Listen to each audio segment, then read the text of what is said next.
যারা বলেছিলেন চিত্রনায়িকা অপু বিশ্বাস আর কখনো সিনেমা ইন্ডাস্ট্রিতে কামব্যাক করতে পারবে না, তাদেরকে চিত্রনায়িকা অপু বিশ্বাস উচিত জবাব দিলেন। এবার ঈদকে কেন্দ্র করে চিত্রনায়িকা অপু বিশ্বাসের দুটো সিনেমা মুক্তি পেতে যাচ্ছে। তারই মধ্যে অন্যতম হচ্ছে দুর্বার এবং সিক্রেট নামের সিনেমা, যেখানে অপু বিশ্বাস থ্রিলারধর্মী চরিত্রে অভিনয় করবেন। এমনকি তিনি সেখানে অনেক অ্যাকশন সিনও রয়েছে। দুর্বারে চিত্রনায়িকা অপু বিশ্বাসকে দেখা যাবে একটি রহস্যময়ী নারীর চরিত্রে, আর সিক্রেট চরিত্রে আদর আজাদের সাথে চিত্রনায়িকা অপু বিশ্বাসের যে পারফরমেন্সটি তিনি করতে যাচ্ছেন সেটা অপু বিশ্বাসের ইতিহাসের সেরা সিনেমা হতে যাচ্ছে।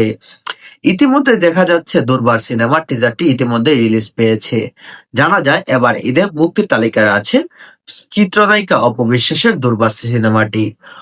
অন্যদিকে চিত্রনায়িকা অপু বিশ্বাসের সিক্রেট সিনেমাটি এবার ঈদে মুক্তি নাও পেতে পারে, কিন্তু শারদীয় দুর্গাপূজা অনুষ্ঠানে এই সিনেমাটি মুক্তি পাওয়ার খুবই সম্ভাবনা আছে।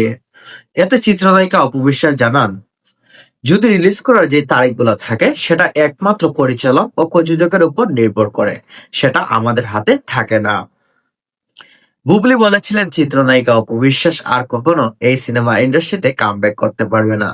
তার ফিটনেস এবং তার অভিজ্ঞতা, তার সবকিছুই নাকি তিনি হারিয়ে ফেলেছেন। চিত্রনায়িকা স্বপ্ন বুবলির মুখের উপর কড়া জবাব দিলেন চিত্রনায়িকা অপু বিশ্বাস। তিনি দেখিয়ে দিলেন তার দ্বারা এই ইন্ডাস্ট্রিতে সবকিছু করাই সম্ভব। সে পারে না এমন